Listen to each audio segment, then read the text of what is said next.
One Arm by Tennessee Williams.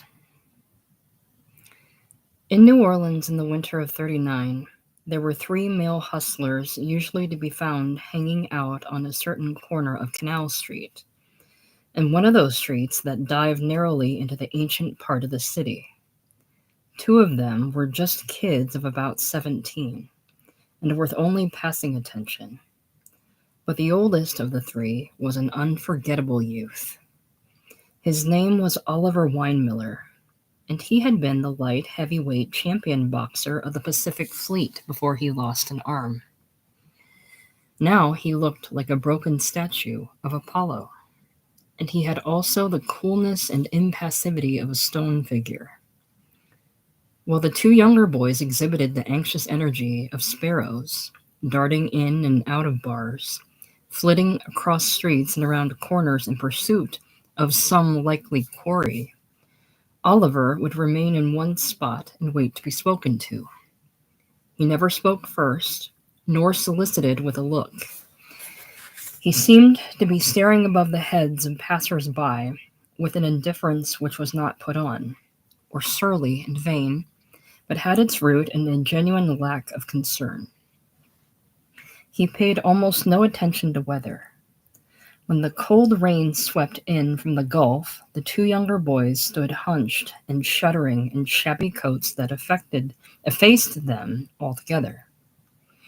But Oliver remained in his skivvy shirt and his dungarees, which had faded nearly white from long wear and much washing, and held to his body as smooth as the clothes of sculpture. Conversations like this would occur on the corner. "Aren't you afraid of catching cold, young fellow?" "No, I don't catch cold." "Well, there's a first time for everything." "Sure is." "You ought to go in somewhere and get warmed up." "Where?" "I have an apartment." "Which way is it?" "A few blocks down in the quarter. We'll take a cab." "Let's walk and you give me the cab fare." Oliver had been in his crippled condition for just 2 years. The injury had been suffered in the seaport of San Diego when he and a group of shipmates had collided with the wall of an underpass while driving a rented car at 75 miles an hour. Two of the sailors in the car had been killed outright. A third had received a spinal injury that would keep him in a wheelchair for the rest of his life. Oliver got off lightest with just the loss of an arm. He was 18 then, and his experience had been limited. He came from the cotton fields of Arkansas, where he had known only hard work in the sun and such emotional adventures as farm boys have on Saturday nights and Sunday afternoons. A tentative knowledge of girls that suddenly exploded into a coarse and startling affair with a married woman whose husband he had hauled lumber for. She was the first to make him aware of the uncommon excitement he was able to stir. It was to break off this affair that he left home and entered the Navy at a base in Texas. During his period of training, he had taken up boxing, and while he was still a boot, he became an outstanding contender for the Navy championship. The life was good fun and no thinking. All that he had to deal with was the flesh and its feelings. But then the arm had been lost, and with it he was abruptly cut off from his development as an athlete, and a young man wholly adequate to the physical world he grew into. Oliver couldn't have put into words the psychic change which came with his mutilation. He knew that he had lost his right arm, but didn't consciously know that with it had gone the center of his being. But the self that doesn't form words nor even thoughts had come to a realization that whirled darkly up from its hidden laboratory and changed him altogether in less time than it took new skin to cover the stump of the arm he had lost.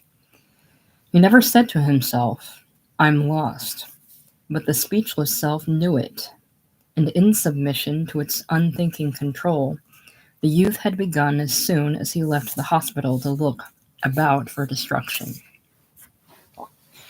He took to knocking about the country, Going first to New York. It was there that Oliver learned the ropes of what became his calling. He fell in with another young vagrant who wised him up to his commodity value and how to cash in on it. Within a week, the one-armed youth was fully inured to the practices and the culture of the underworld that seethed around Times Square, and the Broadway bars, and the bench-lined walks of the park. And foreign as it was, the shock that it gave him was slight. The loss of the arm had apparently dulled his senses. With it had gone the wholesome propriety that had made him leave home when the coarse older woman had introduced him to acts of unnatural ardor. Now he could feel no shame that green soap and water did not remove well enough to satisfy him. When summer had passed, he joined the southern migration. He lived in Miami a while. He struck it rich down there. He made the acquaintance of some wealthy sportsmen, and all that season he passed from one to another with money that piled up faster than he could spend it on clothes and amusement. Then one night he got drunk on a broker's yacht in the harbor at Palm Beach. And for no reason that was afterward sure to him, he struck the man's inclined head 8 times with a copper bookend, the final stroke splitting the skull. He swam to shore, collected his things, and beat it out of the state. This ended the more affluent chapter of Oliver's existence. From that time on, he moved for protection in less conspicuous channels, losing himself in the swarm of his fugitive kind, wherever a town was large enough for such traffic to pass without too much attention. Then, one evening during this winter in New Orleans, shortly after the Mardi Gras season, and when he was beginning to think of heading back north, Oliver was picked up by a plainclothes man and driven to jail. Not on an ordinary charge of lewd vagrancy, but for questioning in connection with the murder of the wealthy broker in the harbor at Palm Beach. They got a full confession from him in 15 minutes. He hardly made any effort to dodge their questions. They gave him half a tumbler of whiskey to loosen his tongue, and he gave them a lurid account of the party the broker had given on his yacht.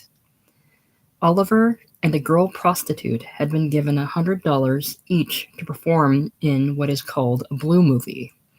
That is, a privately made film of licentious behavior among 2 or more persons, usually with some crude sort of narrative sequence.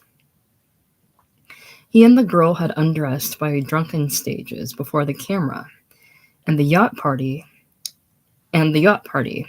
and had gone through a sequence of such embraces and intimacies as only 4 walls and a locked door usually witness. The film was not finished. To his own astonishment, Oliver had suddenly revolted, struck the girl, and kicked the camera over and fled to the upper deck. Up there, he had guessed that if he remained on the yacht, he would do something still more violent. But when the others finally went ashore in a launch, Oliver had remained because the host had wheedled him with money and the promise of more.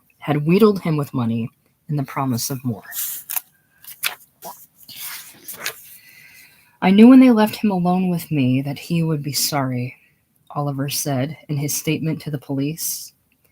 It was this admission which the prosecutor used to establish premeditation in the case. Everything went against him at the trial. His testimony was ineffectual against the prestige of the other witnesses, all of whom swore that nothing irregular had occurred on the yacht. No one remembered anything about the blue movie except Oliver. The girl prostitute was equally unheard of. And the fact that Oliver had removed from the victim's body a diamond ring and a wallet assured the youth's conviction and doomed him to the chair. The arrest of the broker's killer was given space in papers all over the country. The face of the one-armed youth was shot from newspapers into the startled eyes of men who had known him in all those places Oliver had passed through in his aimless travels. None of these men who had known him had found his image one that faded readily out of mind. The great blond youth who had been a boxer until he had lost an arm had stood as a planet among the moons of their longing, fixed in his orbit while they circled about him. Now he was caught somewhere. He had crashed into ruin. And in a sense, this ruin had returned him to them. He was no longer on highways or tracks going further, but penned in a corner and waiting only for death. He began to receive letters from them. Each morning the jailer thrust more envelopes through the bars of his cell. The letters were usually signed by fictitious names, and if they requested an answer, the address given would be general delivery in one of those larger cities where Oliver's calling was plied. They were written on fine white paper. Some of them were faintly scented, and some enclosed paper money. The messages were similarly phrased. All of them spoke of their shock at his dilemma. They couldn't believe it was true. It was like a bad dream, and so forth. They made allusions to the nights which he had spent with them, or the few hours which they almost invariably pronounced to be the richest of their entire experience. There was something about him, they wrote, not only the physical thing, important as that was, which had made him haunt their minds since. What they were alluding to was the charm of the defeated, which Oliver had possessed, a quality which acts as a poultice upon the inflamed nerves of those who are still in active contention. This quality is seldom linked with youth and physical charm, but in Oliver's case it had been, and it was this rare combination which had made him a person impossible to forget. And because he was sentenced to death, Oliver had, for these correspondents, the curtained and abstract quality of the priest who listens without being visible to confessions of guilt.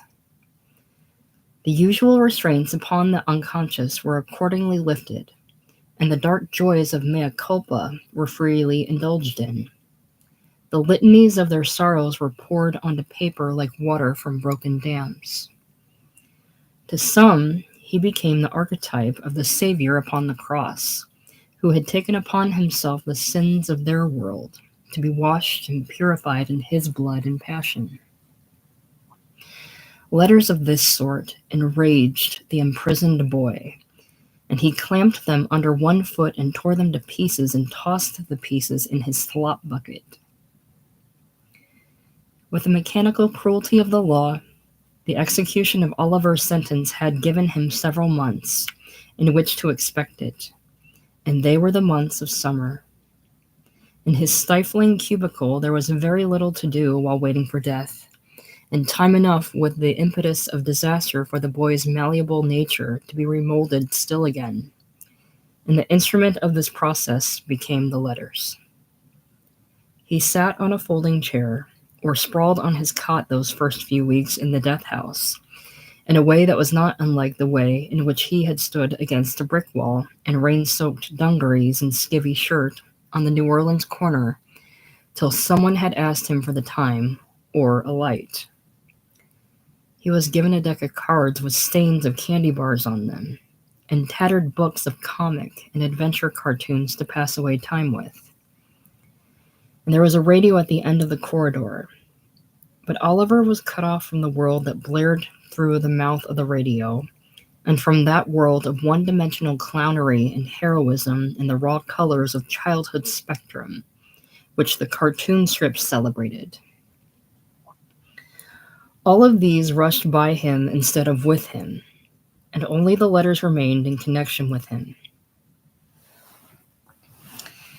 After a while, he not only read all of the letters, but folded them back in their envelopes and began to accumulate them in rubber bands on a shelf.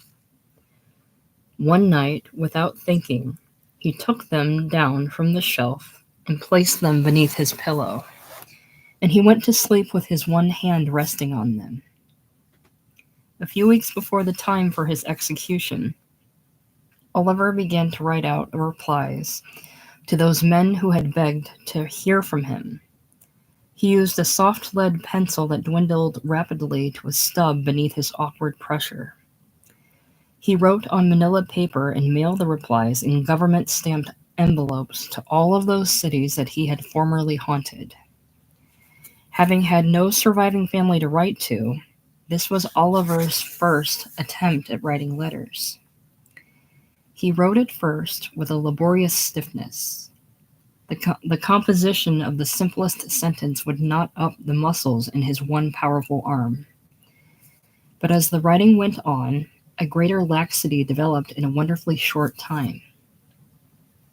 Soon the sentences gathered momentum as springs that clear out a channel, and they began to flow out almost expressively after a while, and to ring with the crudely eloquent backwoods speech of the South, to which had been added salty idioms of the underworld he had moved in, and the road, and the sea. Into them went the warm and vivid talk that liquor and generous dealing had brought from his lips on certain occasions. The chanson de geste was which American tongues throw away so casually in bars and hotel rooms. The cartoon symbol of laughter was often employed, that heavily drawn ha-ha, with its tail of exclamatory punctuation, its stars and spirals, and setting that down on paper was what gave him most relief, for it had the feel of the boiling intensity in him. He would often include a rough illustration, a sketch of the chair that he was condemned to sit on. The letters would go like this. Yes, I remember you plainly. I met you in the park in the back of the public library. Or was it in the men's room in the Greyhound depot? I met so many, they sometimes get mixed up. You stand out plainly. You asked for the time or a light, and we got to talking. And first thing I knew, we was in your apartment drinking. And how is Chicago now that it's summer again? I sure would appreciate feeling those cool lake breezes or pouring down shots of that wonderful 5-star cognac where we shacked up that day. I tell you, it's hot in this cooler. Cooler is good, haha. One thing I can sure count on is it's going to get hotter before it gets cooler again, if you get what I mean. I mean the chair on the wire that is patiently waiting for me to sit down in it. The date is the 10th of August, and you are invited, except that you could not get in. It is very exclusive. I guess you would like to know if I'm afraid. The answer is yes. I do not look forward to it. I was a boxer until I lost my arm, and after that happened, I seemed to go through a change which I cannot account for, except I was very disgusted with all of the world. I guess I stopped caring about what happened to me. That is to say, I had lost my self-respect. I went all over the country without any plans except to keep on moving. I picked up strangers in every city I went to. I had experience with them which only meant money to me and a place to shack up for the night and liquor and food. I never thought it could mean very much to them. Now all of these letters like yours have proven it did. I meant something very important to hundreds of people whose faces and names had slipped clean out of my mind as soon as I left them. I feel as if I had run up a debt of some kind. Not money, but feelings. I treated some of them badly. Went off without even so much as saying goodbye in spite of all their generosity to me. And even took things which hadn't been given to me. I cannot imagine how some of these men could forgive me.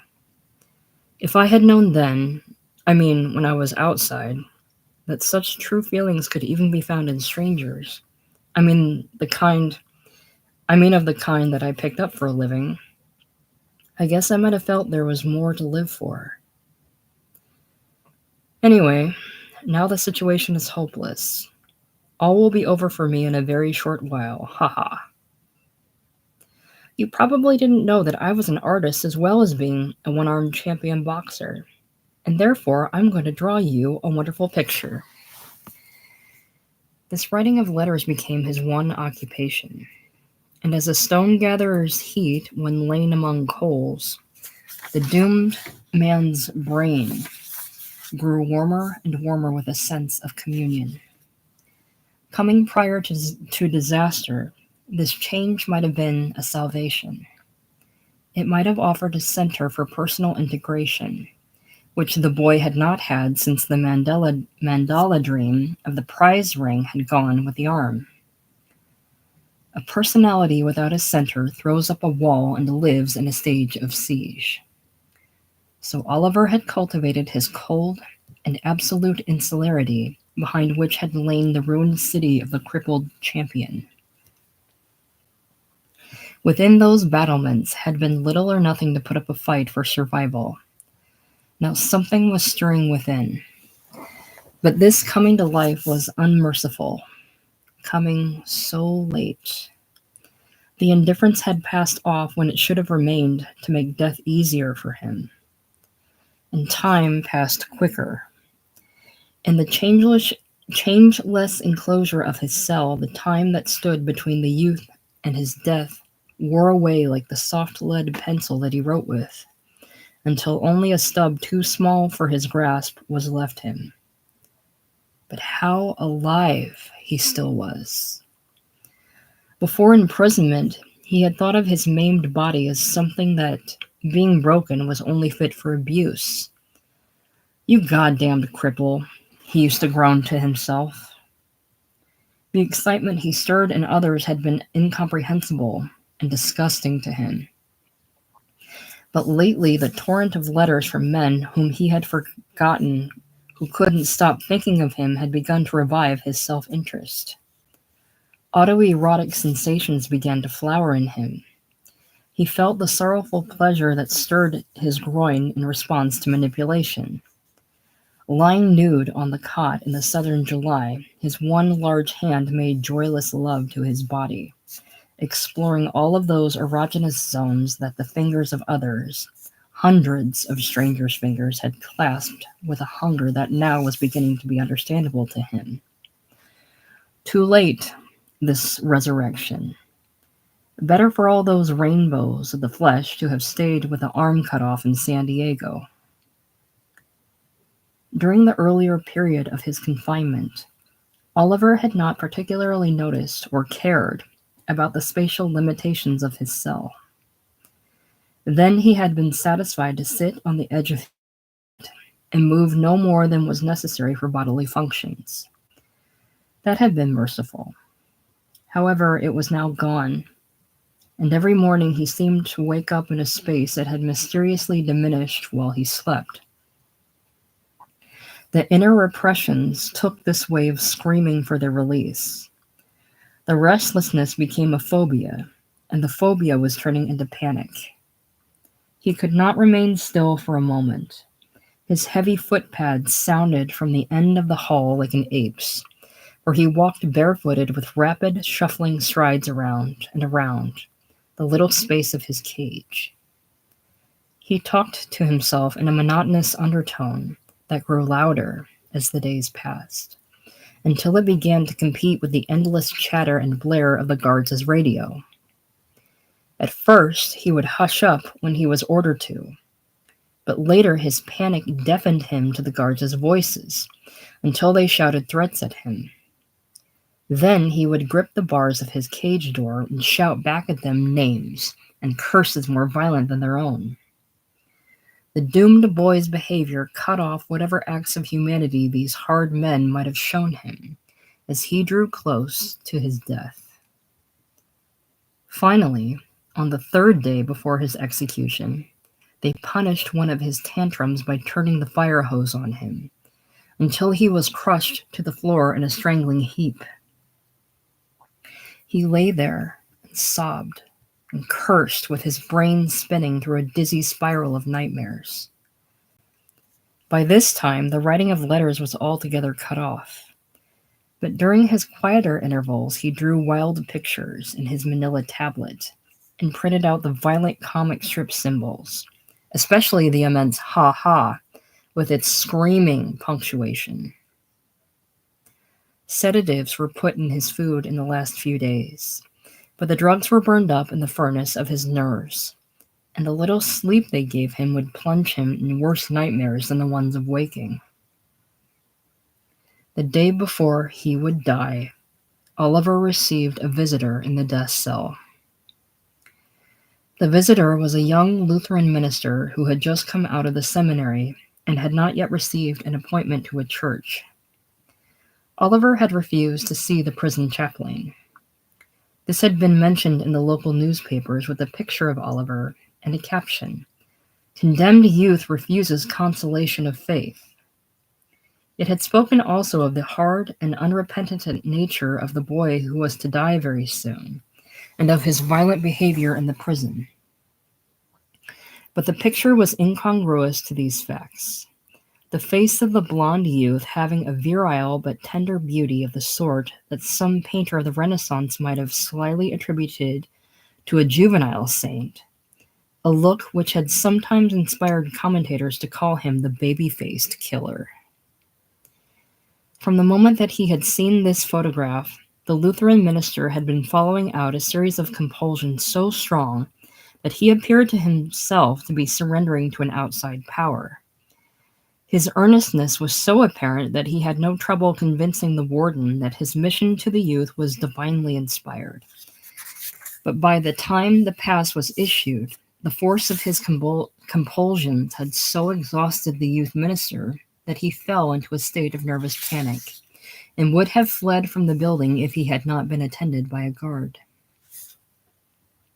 He found Oliver seated on the edge of his cot, senselessly rubbing the sole of a bare foot.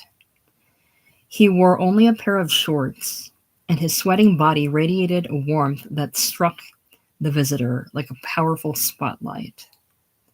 The appearance of the boy had not been falsely reported.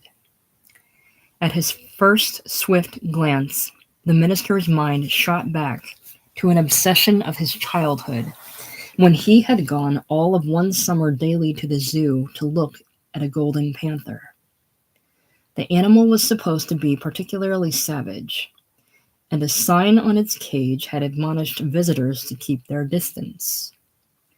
But the look in the animal's eyes was so radiant with innocence that the child, who was very timid and harassed by reasonless anxieties, had found a mysterious comfort in meeting their gaze, and had come to see them staring benignly out of the darkness when his own eyes were closed before sleeping. Then he would cry himself to sleep for pity of the animal's imprisonment, and an unfathomable longing that moved through all of his body. But one night he dreamed of the panther in a shameful way. The immense clear eyes had appeared to him in a forest, and he had a thought. If I lie down very quietly, the panther will come near me, and I am not afraid of him because of our long communions through the bars. He took off his clothes before lying down in the forest.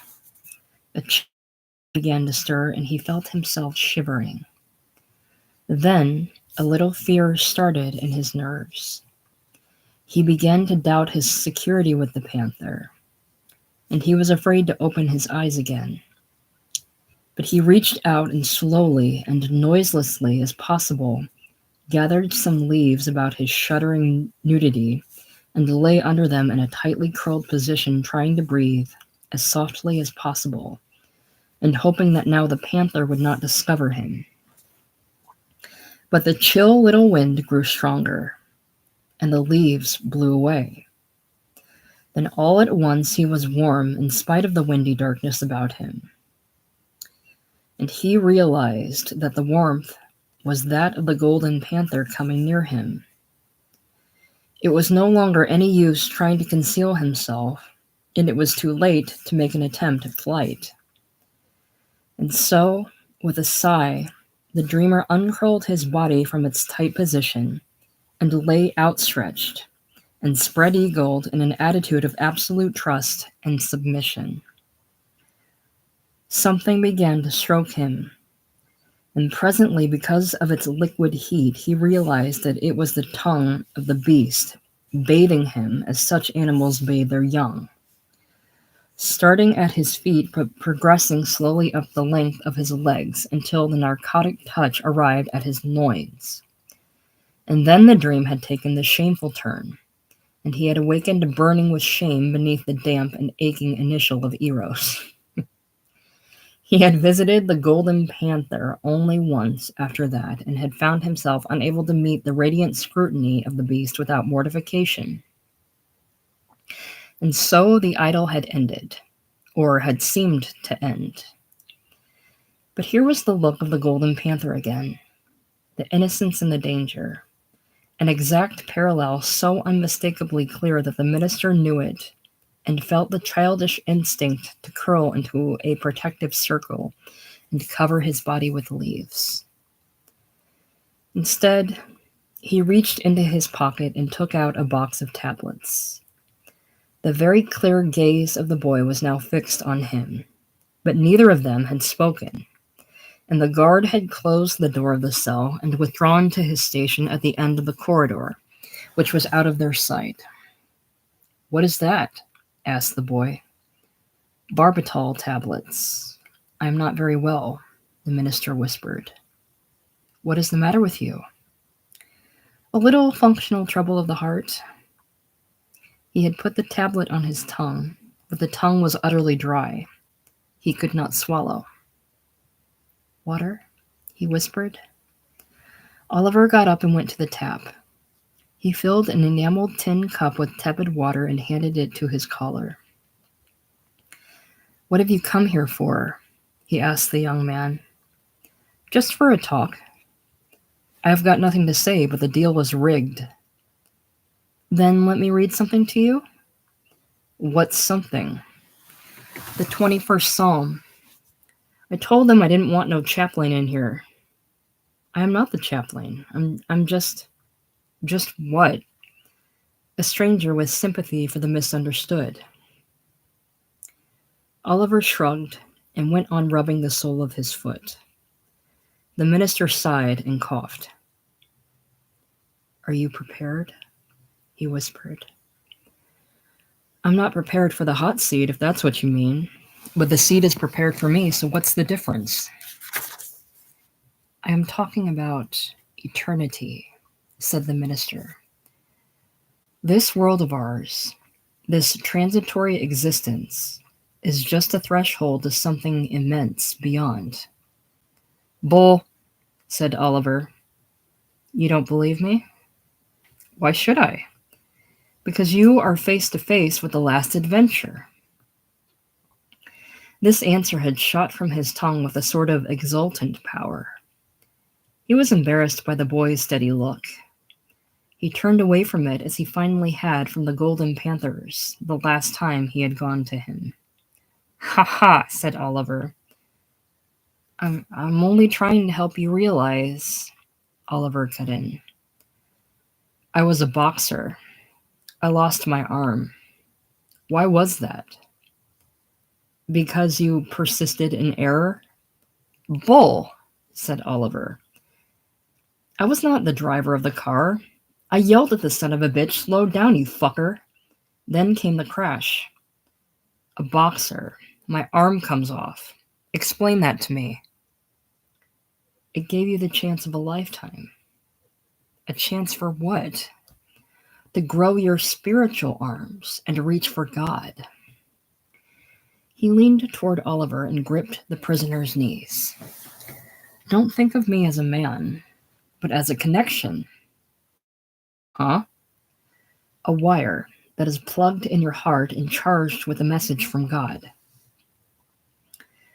The curiously ambient look of the condemned youth was fixed on his visitor's face for several seconds. Then he said, "Wet that towel." "What towel?" "The one that is over the chair you're sitting in." "It's not very clean." "I guess it is clean enough to use on Ollie." "What do you want to do with it?" "Rub the sweat off my back." The minister dampened the crumpled and stiffened cloth and handed it to the boy. You do it for me. Do what? Rub the sweat off my back. He rolled on his stomach with a long-drawn sigh, an exhalation that brought again to his frightened visitor's mind the golden panther of 15 years ago.